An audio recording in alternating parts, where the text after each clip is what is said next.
I gotta love that countdown. Hi, everybody. Those of you who've been here before, welcome back. Welcome back. The first timers, welcome to Mike's Magic Auto Detailing and Paint Enhancement here in a semi-sunny Sharpsburg, Georgia. I think it's Tuesday? I'm losing track of the days. Oh boy, our saga continues on this very pretty Challenger, Hemi Challenger RT. Somebody tell me what the RT means. I'm not sure. I know it's probably something special. I haven't looked it up yet. Last time we worked on the roof, it came out all right. Some of you may remember in the previous videos, me talking about this trunk. Egads. Oh, man. I was determined to try to make it look as good as possible because the hood is almost in the same shape as this. But I found out rather quickly this morning that the forced rotation dual action polisher with the orange pad and the one step did absolutely nothing to it. So then I graduated up. I hand sanded I started out with this Trizac, the 3000 grit Trizac foam back sanding disc. That didn't really do anything. So then I dropped back to the 1000. That helped a little bit more, but still didn't really do anything. So then I skipped the 5000. So I went to the 2000 sheet wet sandpaper. It's even more aggressive than the 1000 foam back. These are not as aggressive. If you have a sheet of 1000 sandpaper like this and a 1000 disc like this with the foam, they are not the same. And somebody explained to me why the other day. I'm not sure. So at any rate, I ended up doing this, and then I followed that up with the 3000, then I followed that up with the 5000, all hand sanding with this little spongy disc. I did not want to get the machine to it. Oh boy. So then after that, I compounded it with my DeWalt rotary buffer and this big wool pad, which is aggressive. It's made for cutting and getting rid of these sanding marks.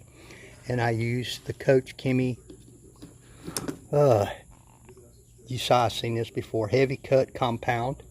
I did that, and then I changed over back to my forced rotation dual action buffer with a soft black Lake Country polishing pad, and then this final cut and finish polish from Coach Hemi.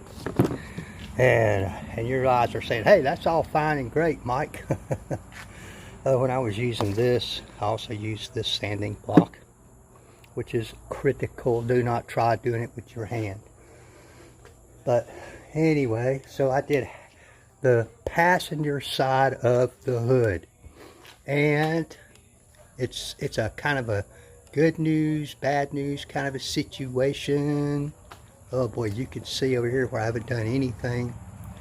But the long and short of it, I don't know if you guys remember that line. There was a straight line there, I think, from a stripe. That is gone. And you can see that some of that stuff, rough spots I was talking about here, I think you can still see that. But after all this work, what it tells me, I've rubbed my hand across this, it is smooth as silk. So that tells me most of this is under the clear coat, or on the bottom side of the clear coat. At any rate, I don't think you can go after that to perfection. It would cause more damage than good. And when I move over here, the part that I have not done yet, this is still rough to the touch.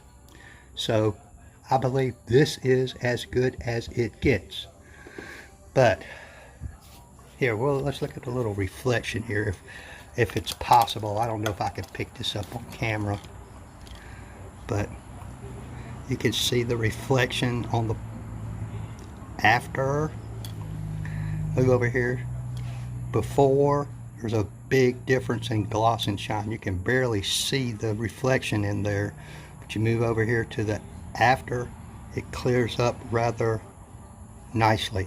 So we have improved the gloss and shine very, very much, and I do believe, at least at this level, this is as good as it gets.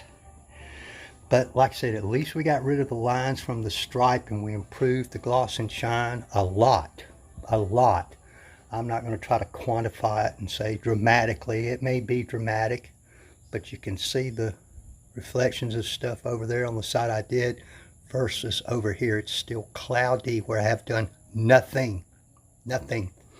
Big difference. One might even say dramatic, but it took a lot of work to get it to that point. So I will be just going straight to the 2000 grit on this side, because I'm having a hard time seeing it at the moment in this light. But there is a line somewhere in here from that stripe or whatever it was. We'll get rid of that. Try to get rid of this cloudiness and bring back the gloss and shine as it should have been done by the painter. I don't know what caused all this. Oh, air compressor.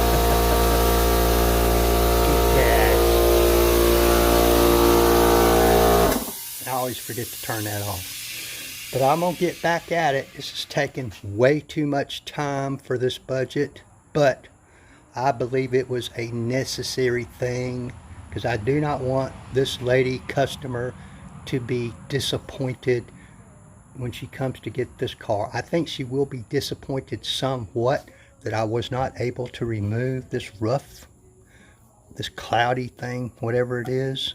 If any of you painters out there have a clue, I know it's hard to tell from the camera what would cause that. You know, send me make a comment down below, or send me a PM, either one, which one you feel comfortable with. And hey, I would be interested to know that, because sometimes knowing what caused it is a step towards knowing how to solve it. All right, folks, I appreciate you. I've been considering going to get me some lunch. Heck, it's 2:30. I haven't eaten lunch yet. I've just been focused on this. Trying to level this paint out as good as I possibly can. So, I appreciate you guys, and you know what they say, like, tag, share, follow, subscribe if you're on YouTube, so you'll be able to follow this series on this really nice Hemi Challenger RT. All right, folks, thank y'all. Appreciate you. Have a great day, guys. Thank you.